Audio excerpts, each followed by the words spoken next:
سرکار عمران نے کیا کیا؟ سارے مکے کے جو کافر چور تھے نا، سبھی کو بلا لیا، سبھی کو بلایا، دعوت بہت بڑی کی۔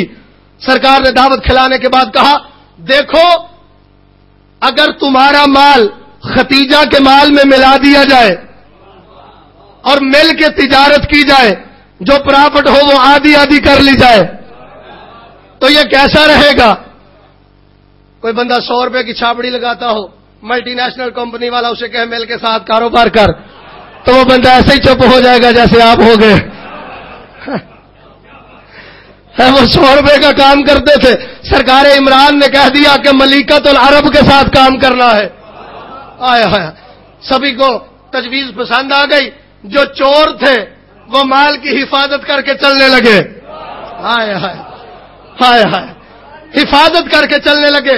فوراً حضرت عمران کے عمل سے اللہ نے قرآن میں آیت بھیج دی، لے ایلاف قریشن ایلافہم رحلۃ الشتاء والصیف فلیعبدوا رب ھذا البیت الذی اطعمہم من جوع وآمنہم من خوف۔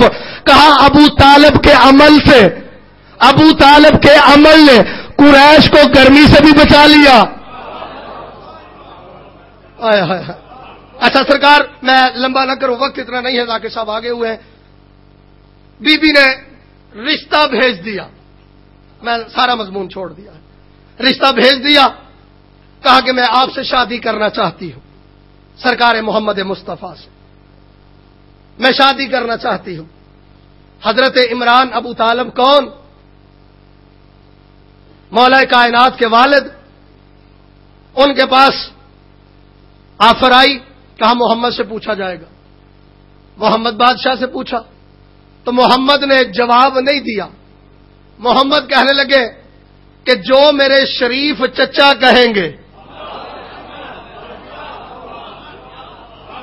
سارے بندے میں سمجھا نہیں سکا کون محمد مصطفیٰ؟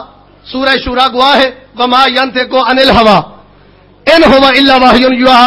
محمد وہی بولتے ہیں جو اللہ کی وحی بولتی ہے۔ محمد بادشاہ نے کیا کہا کہ میں پسند یا ناپسند کا فیصلہ نہیں کر سکتا، میرے چچا کریں گے، میرے چچا کریں گے۔ اب پتہ چلا محمد نہیں کہہ رہا، اللہ کہہ رہا ہے۔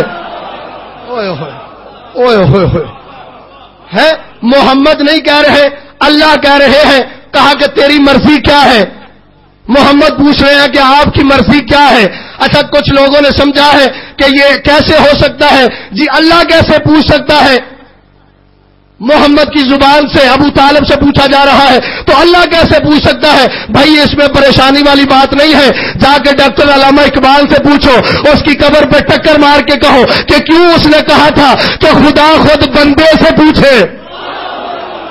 اوئے ہوئے ہوئے اوئے ہوئے ہوئے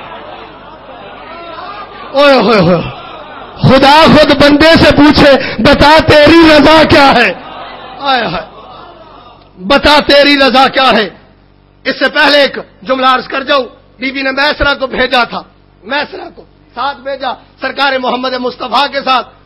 کہا بی بی ختیجہ نے کہا میسرہ نہ تو نے اونٹ باندھنا ہے، نہ کھولنا ہے، نہ بوری اٹھانی ہے، نہ رکھنی ہے، صرف کرنا کیا ہے کہ تم نے محمد کے ساتھ ساتھ رہنا ہے، جو محمد کہے وہ بھی سننا ہے، جو دیکھے جو دکھائے وہ سب کچھ دیکھ کے تو نے آ کے مجھے واپس بتانا ہے۔ قافلہ چلا گیا، واپس آ گیا، بی بی نے میسرہ کو بلا لیا، بی بی کرسی پہ بیٹھ گئی، شریف غلاموں کی طرح میسرہ کھڑا ہو گیا۔ کھڑا ہو کے بی بی نے پہلا جملہ کہا، میسرہ میں نے تجھ سے محمد کی فضیلتیں نہیں پوچھنی، میں نے پوچھنا ہے کہ محمد کے عیب کیا ہے۔ میں نے فضیلتیں نہیں پوچھنی، میں یہ پوچھ رہی ہوں کہ محمد کے عیب کیا ہے۔ میسرہ نے پہلا جملہ کہا، بی بی اس کے عیب کیا پوچھتی ہو؟ جو خلق کا کریم ہے، خلق کا عظیم ہے،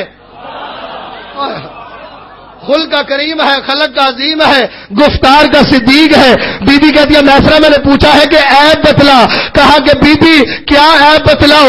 ہاشمیوں سے بڑا شریف کوئی نہیں ہے، عربوں سے بڑا بہادر کوئی نہیں ہے، عبد المطلب سے بڑا سردار کوئی نہیں ہے، عبداللہ سے بڑھ کے کوئی حسین کوئی نہیں ہے۔ بی بی اس عبداللہ کے حسین بیٹے کا نام محمد ہے۔ بی بی نے کہا عیب بتا عیب بتا عیب بتا. میسرہ کہتا بی بی پہلے قافلے کو کھلاتا پھر خود کھاتا. اوئے ہوئے بی بی پہلے قافلے کو کھلاتا پھر خود کھاتا. بی بی نے کہا عیب بتا. میسرہ مسکرا کے کہتا ہے کہ بی بی جس رستے سے جاتا تھا نا در و دیوار جھکتے تھے, درخت جھک جھک کے سلامیں کرتے تھے, پہاڑ نیچے آتے تھے, محمد کے قدم لگنے سے پہاڑ کوئی فیروزہ بنتا تھا, کوئی عقیق بنتا تھا, کوئی در نجف بنتا تھا. جس نے شان رسالت سن کے نہیں بولنا اس نے قبر میں بھی نہیں بولنا. کہا بی بی میں کیا اس کے آپ بتاؤ کیا اس کے آپ بتاؤ. بی بی جب دھوپ میں چلتا تھا تو بادل اس کے سر پر سایہ کرتے تھے. بی بی کہتی ہے آپ بتا. میسرہ جلال میں آ کے کہتا ہے بی بی جس طرح عرش پہ اللہ پہ عیب ہے اسی طرح فرش پہ محمد پہ عیب.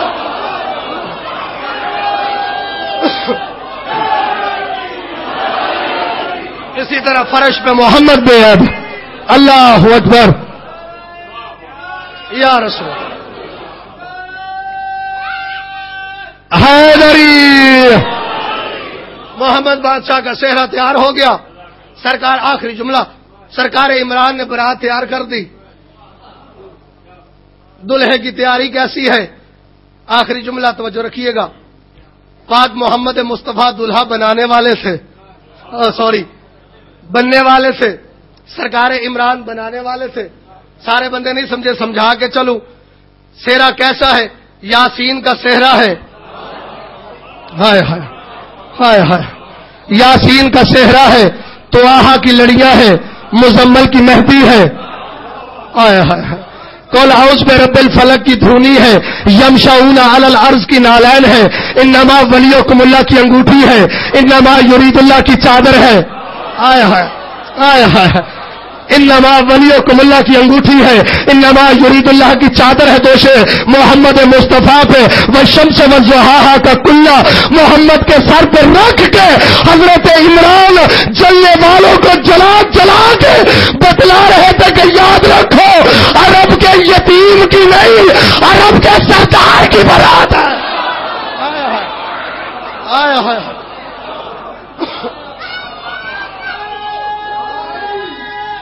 حیدری.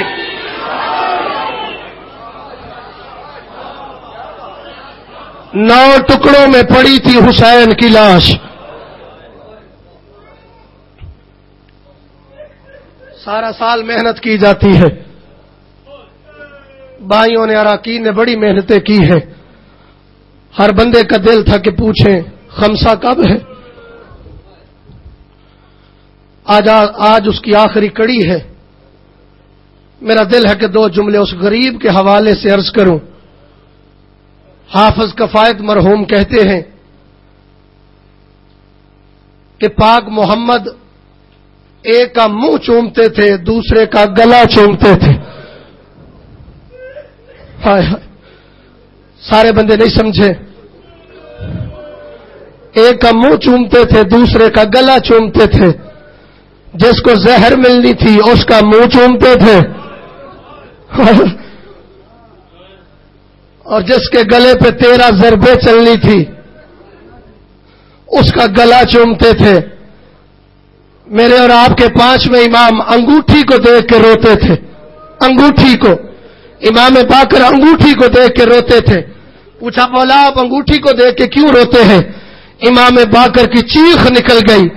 رو کے کہتے ہیں کہ میرے دادا کے جسم پہ انگوٹھی جتنی بھی جگہ نہیں تھی.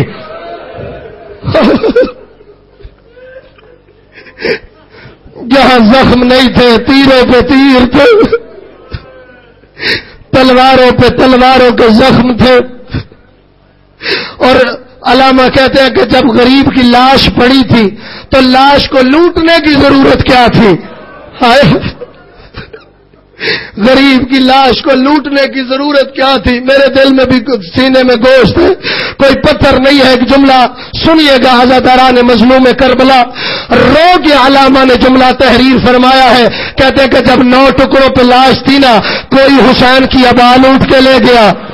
ہائے کوئی حسین کی قبا لوٹ کے لے گیا، زرہ بن زئی کمینہ آیا حسین کے نالین لوٹ کے لے گیا، بجدل بن سلیم کتا آیا، اس نے حسین کی آ کے قمیض میں ہاتھ ڈالا، عزادارو حسین کی قمیض میں ہاتھ ڈالا، حسین رو کے کہتے حیا کر، کل میری لاش میں زینب نے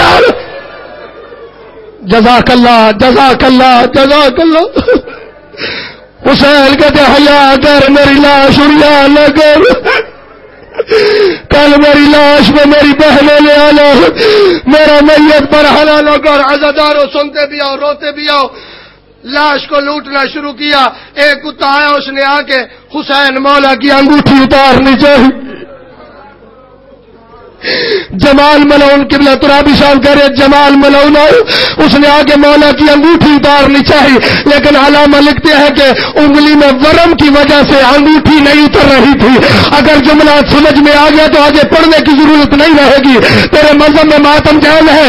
یہ کتا میدان میں گیا، جا کے 2 پتھر لے کے آیا، پتھر حسین کے قریب رکھ کے اس نے ایک پتھر نیچے رکھا، اوپر حسین کی انگلی رکھی، اوپر سے پتھر مارا، انگلی میں لے گیا۔ جزاک اللہ جزاک اللہ جزاک اللہ، مولا آپ کا رونا قبول کرے، اس غم کے علاوہ آپ کو کوئی غم نہ دکھائے۔ کوئی ایک لوٹنے والا تھا، پتہ نہیں کتنے ملکوں کی فوجیں تھی جو بطول کے بیٹے کو لوٹنے آئی تھی۔ کوئی حسین کا امامہ لوٹ کے لے گیا، ایک بندے نے حسین کا امامہ لوٹا، تاریخ نے جس کا نام لکھا بشیر ابن مالک، بشیر نے امامہ لوٹا، آ گیا انعام لینے کے لیے، رات ہو گئی، اس نے کہا کہ جس جس کے پاس حسین کی کوئی چیز ہے وہ لے جائے، کل پھر اس کو انعام دیا جائے گا۔ اس نے امامہ لپیٹا، لپیٹنے کے بعد گھر آ گیا۔ عزادارو اس نے امامہ حسین کا صندوق میں رکھا، رات کو سو گیا، آدھی رات ہوئی، امامے کی خوشبو پھیلی، سارے طرف امامے کی خوشبو پھیلی۔ اس کی کوئی بیوی اٹھی، اٹھ کے کہتی ہے کس کو مار آیا ہے؟ ہائے ہائے کس کو مار آیا ہے؟ کہا ایک باغی تھا۔ اللہ تعالیٰ جب باغی کا نام آیا نا، بی بی کہتی ہے بکواس نہ کر، اگر باغی تھا تو بطول میرے گھر میں کیوں رو رہی ہے؟ محمد میرے گھر میں کیوں؟ ماتم تیرے مذہب میں جائز ہے۔ اجر کو من اللہ، اجر کو من اللہ۔ کہا اگر باغی تھا تو بطول میرے گھر میں کیوں رو رہی ہے؟ اس نے امامہ اٹھایا، اس نے دیکھا کہ بطول بچے کا امامہ لینے آ گئی ہے، امامہ لیا، جنگلوں میں نکل گیا، اللہ نے اس کو موت دے دی۔ اب زہرا کے بیٹے کا امامہ ہے، ہواؤں میں، دھوپ میں، بادلوں میں امامہ رولتا گیا۔ وہاں سے ایک قافلہ گزرا، انہوں نے کپڑے کی خوشبو دیکھی، اس قافلے والے نے امامہ اٹھایا، امامہ اٹھا کے مکے آ گیا۔ اس نے آ کے اللہ کے گھر کا طواف کیا، طواف کرنے کے بعد عزادارو جب مدینے میں آیا نا تو مدینے کی سرحد پہ سید سجاد اس کا استقبال کرنے کے لیے، ہائے ہائے آج سید سجاد کا تابوت برآمد ہونا ہے نا، پرسہ دینے کے لیے آئے ہونا، مدینے کی سرحد پہ سید سجاد کھڑے ہیں، آ کے کہتے ہو اللہ کے گھر کا حاجی، او اللہ کے گھر کا حاجی، اگر تم محسوس نہ کرے میں تیرا سامان اٹھاؤں؟ ہائے اللہ کرے سارے بندے سمجھ جائیں۔ امام سجاد کہتے میں تیرا سامان اٹھاؤں؟ حاجی نے کہا مولا اٹھا لیجئے۔ مولا نے سامان اس انداز سے اٹھایا، سجاد کبھی سامان کو چومتے ہیں، کبھی سینے سے لگاتے ہیں۔ جب روزہ محمد پہ پہنچے، حاجی رو کے کہتا ہے مولا محمد کا واسطہ بتا میرے سامان میں تیرا کیا ہے؟ میرے سامان میں تیرا کیا ہے؟ سید سجاد کہتے ہیں حاجی تیرے سامان میں میرے بابا کا امامہ ہے، ہم پنجاب کے لوگ ہیں، پہلے میت پہ روتے ہیں پھر اس وقت روتے ہیں جب بچے کے سر پہ پگڑی باندھی جائے۔ مدت کے بعد سجاد کے ہاتھوں پہ حسین کی پگڑی آئی، ہائے ہائے ہائے ہائے حسین کی پگڑی آئی، سجاد پگڑی لے کے گھر آیا، کسی سے دھوپ چھوٹی، کسی سے تسبیح چھوٹی، بی بی زینب نے امامہ اٹھایا، نانے کے روزے پہ رکھا، محمد نے کہا اٹھا لو، بی بی رو کے کہتے ہیں محمد آج امامہ دیکھ کے برداشت نہیں کر سکا، میں 70 قدم پہ کھڑی ہو کے کے کہتی تھی نہ مارو میری ماں کا پیاسا. سیعلم الذین